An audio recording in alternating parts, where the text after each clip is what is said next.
ಆತ್ಮೀಯ ಸ್ನೇಹಿತರೆ, ಎಲ್ರಿಗೂ ನಮಸ್ಕಾರ. ನಾನು ನಿಮ್ಮ ಶ್ರೀಧರ್.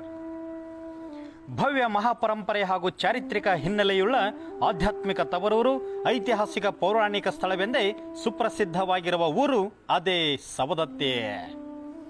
ಸವದತ್ತಿಗೆ ಸುಮಾರು 1200 ವರ್ಷಗಳ ಇತಿಹಾಸವಿದೆ. ಸುಗಂಧವರ್ತಿ, ಸೌಗಂಧಿಪುರ, ಪರಸಗಡ, ಸವದತ್ತಿ ಇತ್ಯಾದಿ ಹೆಸರುಗಳಿಂದ ಕರೆಯಲ್ಪಡುತ್ತದೆ. ಸವದತ್ತಿ ನಾಡು ತುಂಬ ವೈಶಿಷ್ಟ್ಯ ಹಾಗೂ ವಿಶೇಷತೆಗಳಿಂದ ಕೂಡಿದ ಪವಿತ್ರವಾದ ನಾಡು.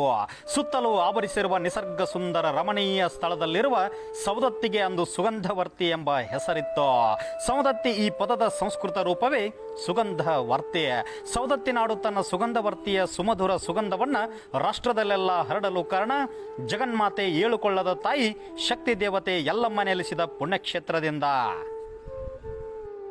ಶಕ್ತಿ ದೇವತೆಯ ಆರಾಧ್ಯ ಸ್ಥಾನವಾಗಿ ಶತಶತಮಾನಗಳಿಂದ ಜನರ ನಂಬಿಕೆಯ ಕೇಂದ್ರಗಳಾಗಿ ಭಕ್ತಿ ಭಾವದ ನೆಲೆಗಳಿಂದ ಜನರ ಹೃದಯ ಮಂದಿರದಲ್ಲಿ ಪೂಜೆಗೊಳ್ಳುತ್ತಿದೆ. ಸವದತ್ತಿಯು ಈ ಮೊದಲು ಇತಿಹಾಸ ಪ್ರಸಿದ್ಧ ಪರಸಗಡ ಕೋಟೆಯಿಂದಾಗಿ ಅದೇ ಹೆಸರಿನ ತಾಲೂಕಿನ ಕೇಂದ್ರವಾಗಿದ್ದು ಕೂಡ ವಿಶೇಷ. ಸುಗಂಧವರ್ತಿ, ಸುಗಂಧವತ್ತಿ, ಸಂವಧವರ್ತಿ, ಸವಧವರ್ತಿ ಎಂಬ ಹೆಸರುಗಳಿಂದ ಅಪಭ್ರಂಶವಾಗಿ ಈಗ ಸವದತ್ತಿ ಅಥವಾ ಸವದತ್ತಿ ಎಂದು ಕರೆಯಲ್ಪಡುವ ಈ ಸ್ಥಳದಲ್ಲಿ ನೇಕಾರರು ಬಣ್ಣ ಹಾಕುವಾಗ ಸುಗಂಧವನ್ನು ಬೆರೆಸುತ್ತಿದ್ದರೆಂದು ಕೂಡ ಒಂದೆಡೆ ಪ್ರತೀತಿ ಇದೆ. ಸವದತ್ತಿ ಸಮೀಪದ ಮುನವಳ್ಳಿಯಲ್ಲಿ ವಸಿಷ್ಠ ಋಷಿ, ಸವದತ್ತಿಯ ಪಕ್ಕದಲ್ಲಿರುವ ರಾಮಶೃಂಗ ಬೆಟ್ಟದಲ್ಲಿ ಜಮದಗ್ನಿ ಋಷಿ ಹಾಗೂ ಶಿರಸಂಗಿಯಲ್ಲಿ ಋಷ್ಯಶೃಂಗ ಇವರು ವಾಸಿಸುತ್ತಿದ್ದರು. ಇವರ ವಿಧಾನೋಕ್ತ ಯಜ್ಞ ಕಾರ್ಯ ನೆರವೇರಿಸುತ್ತಿರುವ ಸಂದರ್ಭದಲ್ಲಿ ಯಜ್ಞಕುಂಡದಿಂದ ಹೊರಬರುತ್ತಿರುವ ಹೊಗೆಯು ಸುಗಂಧಯುಕ್ತವಾಗಿರುತ್ತಿತ್ತಂತೆ. ಆ ಕಾರಣದಿಂದಾಗಿ ಈ ಸ್ಥಳಕ್ಕೆ ಸುಗಂಧವರ್ತಿ ಎಂಬ ಹೆಸರು ಬಂದಿದೆ ಎಂದು ಹೇಳಲಾಗುತ್ತಿದೆ. ಇದೊಂದು ಪೌರಾಣಿಕ ಅಂಶವೂ ಕೂಡ ಸವದತ್ತಿ ಹೆಸರಿನ ಹಿನ್ನೆಲೆಗೆ ಐತಿಹಾಸಿಕತೆಯನ್ನು ಒದಗಿಸಿದೆ. ರಟ್ಟರ ಅರಸರ ಕೇಂದ್ರ ಸ್ಥಾನವಾಗಿ ಜೈನ ಧರ್ಮದ ಪ್ರಮುಖ ನೆಲೆಯಾಗಿತ್ತು. ರಟ್ಟರು ಮೊದಲು ಸೊಗಲದಲ್ಲಿ ತಮ್ಮ ರಾಜ್ಯ ಸ್ಥಾಪನೆಯನ್ನ ಮಾಡಿ ಆಮೇಲೆ ಸವದತ್ತಿಗೂ, ನಂತರ ಅಂದಿನ ವೇಣುಗ್ರಾಮ ಇಂದಿನ ಬೆಳಗಾವಿಗೆ ಸ್ಥಳಾಂತರಿಸಿ ರಾಜ್ಯಭಾರವನ್ನ ಮಾಡಿದರು. ಸವದತ್ತಿಯಲ್ಲಿ ಅವರ ಆಳ್ವಿಕೆ ದೀರ್ಘಾವಧಿಯದ್ದಾಗಿತ್ತು. ಆ ಅವಧಿಯಲ್ಲಿ ಪರಸಗಡ ಕೋಟೆಯನ್ನು ಕೂಡ ಕಟ್ಟಲ್ಪಟ್ಟಿದೆ ಎಂದು ಹೇಳುತ್ತಾರೆ. ರಟ್ಟರು ಮೊದಲು ರಾಷ್ಟ್ರಕೂಟರ, ನಂತರ ಕಲ್ಯಾಣ ಚಾಲುಕ್ಯರ ಸಾಮಂತರಾಗಿ ಆಳ್ವಿಕೆಯನ್ನು ಆರಂಭಿಸಿ ಆಮೇಲೆ ಮಹಾಮಾಂಡಲಿಕರಾಗಿ ಕೆಲಕಾಲ ತಾವೇ ಸ್ವತಂತ್ರವಾಗಿ ಆಳಿದರು. ಈಗಿನ ಬೆಳಗಾವಿ, ವಿಜಾಪುರ ಜಿಲ್ಲೆಗಳ ಬಹುಭಾಗ ಮತ್ತು ಧಾರವಾಡ ಜಿಲ್ಲೆಯ ಕೆಲ ಭಾಗಗಳು ರಟ್ಟರ ಆಡಳಿತಕ್ಕೆ ಒಳಪಟ್ಟಿದ್ದವು. ಇವು ಬಹು ಸಂಪದ್ಭರಿತ ಪ್ರದೇಶಗಳಾಗಿದ್ದವು. ರಟ್ಟರ ಆಳರಸರಾದ ನನ್ನ, ಅಂಕರಸ, ಕಾರ್ತವೀರ್ಯ, ಲಕ್ಷ್ಮೀದೇವ ಇತ್ಯಾದಿ 14 ಜನ ಅರಸರು ಈ ಪ್ರದೇಶವನ್ನ ಆಳಿದರು. ಅವರೆಲ್ಲ ಬಹು ಪರಾಕ್ರಮಿಗಳಾಗಿದ್ದರು. ರಟ್ಟರ ಅರಸರ ರಾಣಿಯರು ಕೊಡಗೈ ದಾನಿಗಳಾಗಿದ್ದರು.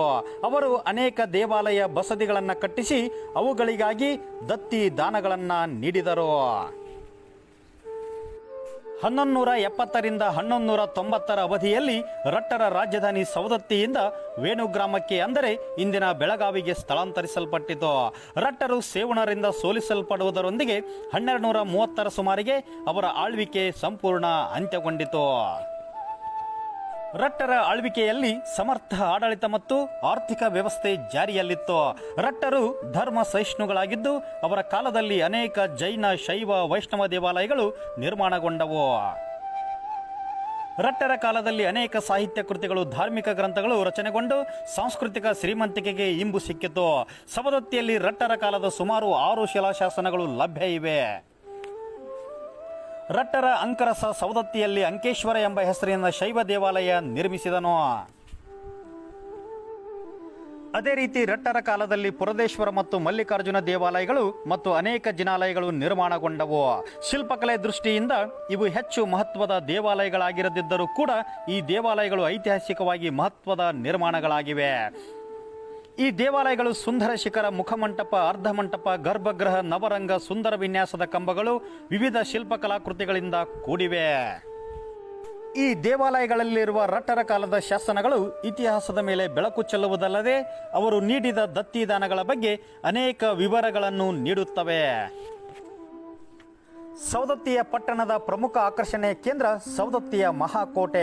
ಪಟ್ಟಣದ ಎತ್ತರದ ಆಯಕಟ್ಟಿನ ಸ್ಥಳದಲ್ಲಿರುವ ಕೋಟೆ ಇಂದಿಗೂ ಇತ್ತೀಚೆಗೆ ನಿರ್ಮಾಣಗೊಂಡಂತೆ ಕಾಣುತ್ತದೆ. ಈ ಭದ್ರಕೋಟೆಯನ್ನ ಕಟ್ಟಿಸಿದವ ಜಯಪ್ಪ ದೇಸಾಯಿ. ನವಲಗುಂದ ಸಿರಸಂಗಿ ಸಂಸ್ಥಾನ ಕರ್ನಾಟಕದ ಪ್ರಮುಖ ಸಂಸ್ಥಾನಗಳಲ್ಲಿ ಒಂದಾಗಿತ್ತು. ಈ ಸಂಸ್ಥಾನವನ್ನಾಳಿದ ಪ್ರಮುಖ ಪ್ರಭುಗಳಲ್ಲಿ ಜಯಪ್ಪ ಅಥವಾ ಜಯಗೊಂಡ ದೇಸಾಯಿ ಕೂಡ ಒಬ್ಬರು. ಜಯಗೊಂಡ ದೇಸಾಯಿ ಜನಾನುರಾಗಿ ಕೂಡ ಆಗಿದ್ದರು. ಬಹುಮುಖ ವ್ಯಕ್ತಿತ್ವ ಹೊಂದಿದ್ದರು.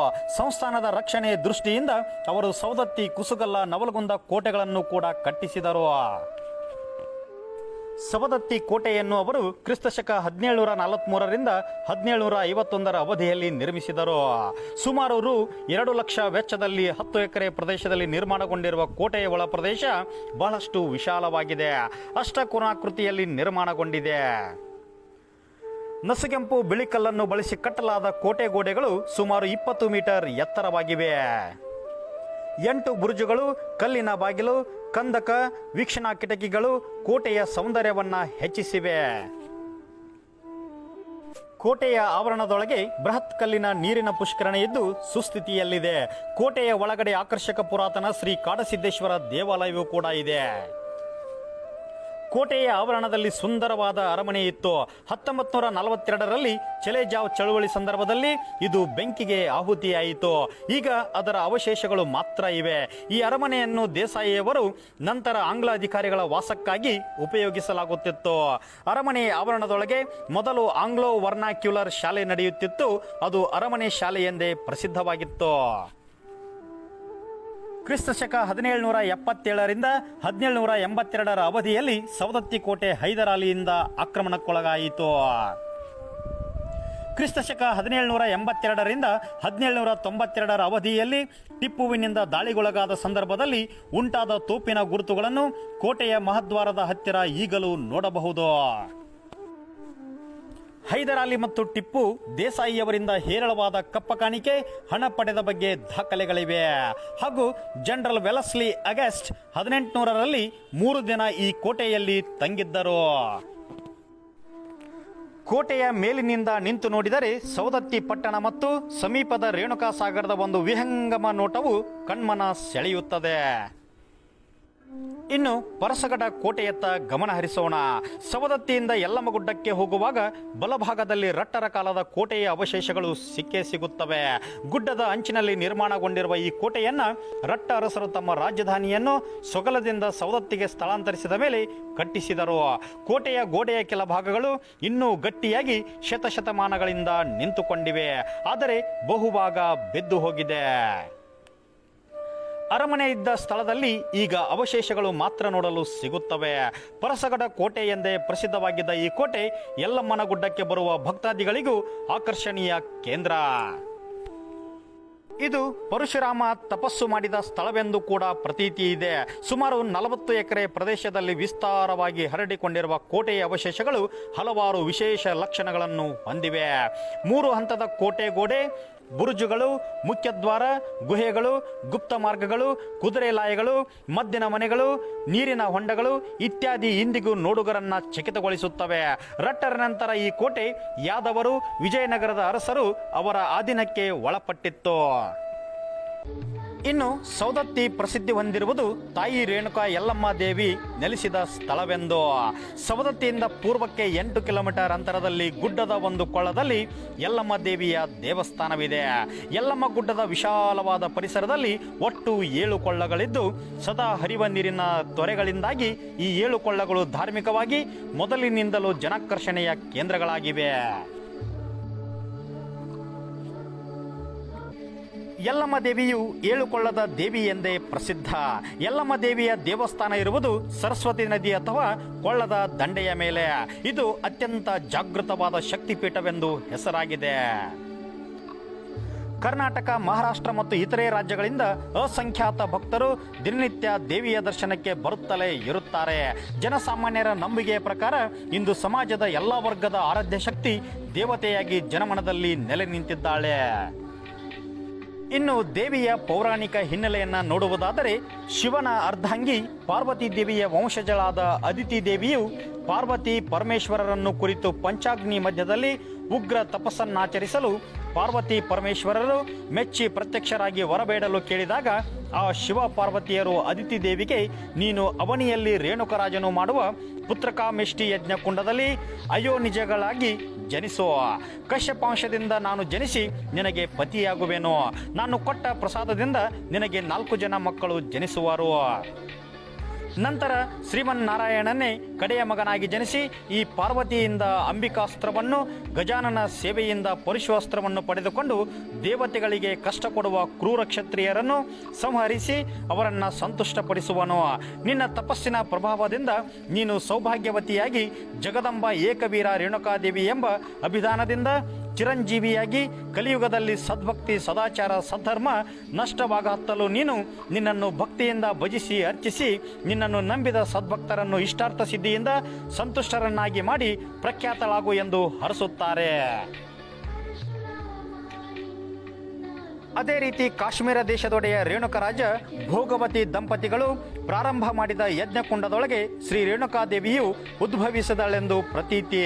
ಮುಂದೆ ಜಮದಗ್ನಿ ಮುನಿಯನ್ನು ವರಿಸಿ ಕಾಲಾಂತರದಲ್ಲಿ ಮಾಲಾಪಹಾರಿ ನದಿ ಪರಿಸರದ ಈಗಿನ ಸ್ಥಳದಲ್ಲಿ ನೆಲೆ ನಿಂತಳು. ಈ ಪರಿಸರದ ಪ್ರತಿಯೊಂದು ಸ್ಥಳವು ಶ್ರೀ ರೇಣುಕಾದೇವಿಯ ಜೀವನದ ಹಲವಾರು ಘಟನೆಗಳಿಗೆ ಸಾಕ್ಷಿಯಾಗಿ ನಿಂತಿವೆ. ಹಾಗೆಯೇ ಹಲವಾರು ಆಚರಣೆಗಳು ಇಂದಿಗೂ ದೇವಿಯ ಹೆಸರಿನಲ್ಲಿ ಉಳಿದುಕೊಂಡು ಬಂದಿವೆ. ದೇವಿಯ ಚರಿತ್ರೆಯೊಂದಿಗೆ ಶ್ರೀ ಜಮದಗ್ನಿ, ಪರಶುರಾಮ, ಏಕನಾಥ, ಜೋಗನಾಥರ ಚರಿತ್ರೆಯ ಘಟನೆಗಳು ಸೇರಿಕೊಂಡು ರೇಣುಕಾದೇವಿಯ ಮಹಾತ್ಮೆಯನ್ನ ಹೆಚ್ಚಿಸಿ ಶತಮಾನಗಳಿಂದ ಯಲ್ಲಮ್ಮಗುಡ್ಡ ಭಕ್ತ ಕೋಟಿಯ ನಂಬಿಕೆಯ ತಾಣವಾಗಿ ಉಳಿದಿದೆ. ಯಲ್ಲಮ್ಮ ದೇವಿಯ ಈಗಿರುವ ದೇವಸ್ಥಾನವು ರಾಷ್ಟ್ರಕೂಟರ ಅಥವಾ ಕಲ್ಯಾಣ ಚಾಲುಕ್ಯರ ಕಾಲದ್ದಿರಬಹುದೆಂದು ಐತಿಹ್ಯಗಳಿವೆ. ಗರ್ಭಗೃಹ ಪುರಾತನವಾಗಿದ್ದು ಅರ್ಧಮಂಡಪ, ನವರಂಗ, ಪ್ರಾಕಾರಗಳು, ಶಿಖರ ಕಲ್ಯಾಣ ಚಾಲುಕ್ಯರು, ವಿಜಯನಗರ ಅರಸರ ಕಾಲದಲ್ಲಿ ಸ್ಥಳೀಯ ಪ್ರತಿನಿಧಿಗಳಿಂದ ಬೇರೆ ಬೇರೆ ಹಂತದಲ್ಲಿ ನಿರ್ಮಾಣಗೊಂಡ ಬಗ್ಗೆ ದೇವಸ್ಥಾನದಲ್ಲಿರುವ ಶಾಸನಗಳಿಂದ ಕಂಡುಬರುತ್ತವೆ.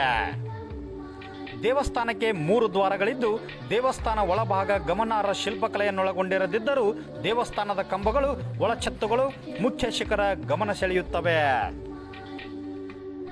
ಯಲ್ಲಮ್ಮನ ಗುಡಿಯು ಕ್ರಿಸ್ತಶಕ 980ಕ್ಕೂ ಮುಂಚಿತವಾಗಿ ಕಟ್ಟಲ್ಪಟ್ಟಿರಬೇಕೆಂದು ಇತಿಹಾಸಕಾರರ ಅಭಿಪ್ರಾಯ. ಯಲ್ಲಮ್ಮನ ಗುಡ್ಡವೇ ಮೊದಲು ಜೈನ ಧರ್ಮದ ಪವಿತ್ರ ಕ್ಷೇತ್ರವಾಗಿತ್ತು. ಇದು ರಟ್ಟರ ಪಟ್ಟ ಜಿನಾಲಯವಾಗಿತ್ತೆಂಬ ಅಭಿಪ್ರಾಯವಿದೆ. ದೇವಸ್ಥಾನದಲ್ಲಿ ಅಲ್ಲಲ್ಲಿ ಕಂಡುಬರುವ ಜಿನಮೂರ್ತಿಗಳು ಇದಕ್ಕೆ ನಿದರ್ಶನವೆಂದು ಇತಿಹಾಸಕಾರರು ಅಭಿಪ್ರಾಯ ಪಡುತ್ತಾರೆ. ಮೊದಲು ಇದು ಪದ್ಮಾವತಿ ಬಸದಿಯಾಗಿದ್ದು ನಂತರ ದೇವಸ್ಥಾನವಾಗಿ ಪರಿವರ್ತನೆಗೊಂಡಿದೆ ಎಂದು ಕೂಡ ಹೇಳಲಾಗುತ್ತದೆ. ದೇವಸ್ಥಾನದ ಮುಖಮಂಟಪವು ತ್ರಿಕುಟಾಚಲದಿಂದ ಕೂಡಿದೆ. ಗರ್ಭಗೃಹ ದ್ರಾವಿಡ ಮಾದರಿಯಲ್ಲಿದ್ದು ಗರ್ಭಗೃಹದಲ್ಲಿ ಸುಮಾರು 3 ಅಡಿ ಎತ್ತರದ ಯಲ್ಲಮ್ಮ ದೇವಿಯ ಮೂರ್ತಿ ಇದೆ. ದೇವಿಯು ಯಾವಾಗಲೂ ವಿವಿಧ ಅಲಂಕಾರಗಳಿಂದ ಭೂಷಿತಳಾಗಿರುತ್ತಾಳೆ. ಗರ್ಭಗೃಹದ ಮೇಲೆ ದ್ರಾವಿಡ ಶೈಲಿಯ ಶಿಖರವಿದೆ.